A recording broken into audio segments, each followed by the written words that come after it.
Hello everyone, my name is Thảo. I'm 10 years old. I'm from mystery class. Today I would like to tell you the story, The Sleeping Beauty.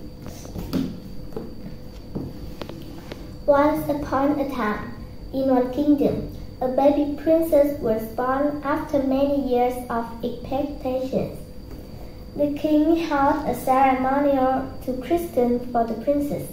He invited 7 fairies to be the princess' godmother, hoping that they would give the princess every good thing. When the party was about to start, an old wicked fairy came to the palace, which amazed everyone. As she hadn't appeared for years, everyone believed she was dead.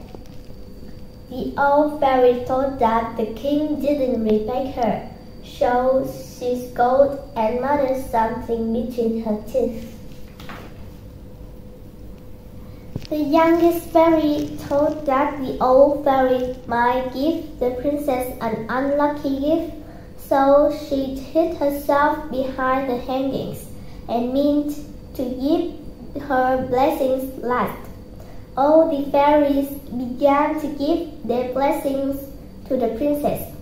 They wished the princess would be smart, beautiful, clever, kind-hearted, and could sing and dance well. When it came to the old fairy's turn, she bent over and muttered curses. One day, this child saw how her finger pierced with the spindle of a spinning wheel and died. Then she laughed loudly and disappeared.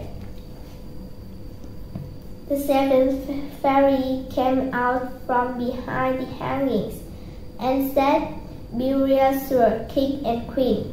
I will make the princess fall into a sleep that will last 100 years. After that, one prince will come, awake her, and marry her." The king, to avoid curse, forbid everybody from using spinning wheel.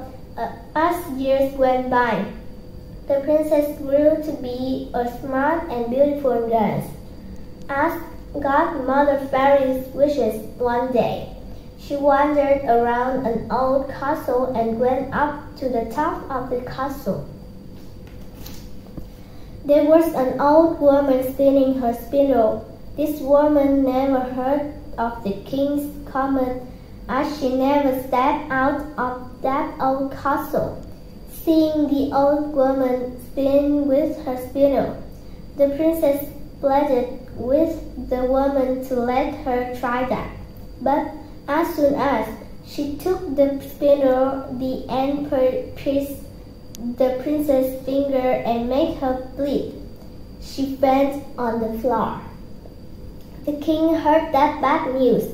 He recalled what the young fairy had said before, then ordered the princess to be laid on a nice bed in the finest room in the castle. As soon as the young fairy was informed of the news, she rushed to the castle, took out her magic wand to make everybody and everything in the castle all fall asleep in 100 years. Shortly after, there grew all round about the castle a vast number of trees, brambles, weeds, and green moss twining with each other, so that no one could pass through. And gradually no one remembered the castle.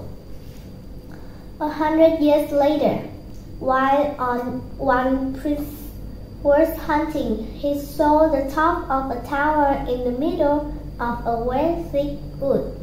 The top of the tower. He asked people living around, and he was told that there slept a beautiful princess having been waiting for a prince to come and awake her up for 100 years. Hearing the story, the prince decided to find a way into the castle, but the bushes and brambles were overgrown.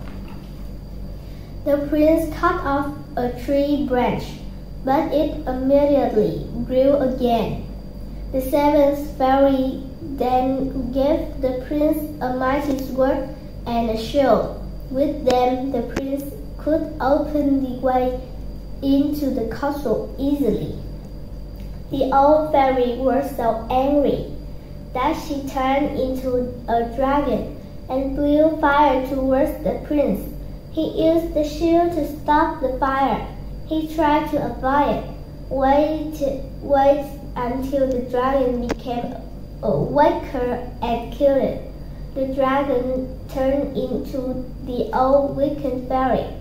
No sooner had she cried out with a loud voice, she fell to the floor. Finally, the prince came to the room where the princess slept. He approached her bed, bent his knees, gently lifted up her hand and kissed it.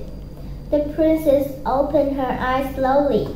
She cried out with joy, "I have been waiting for you for years." Everybody and everything in the castle awoke too.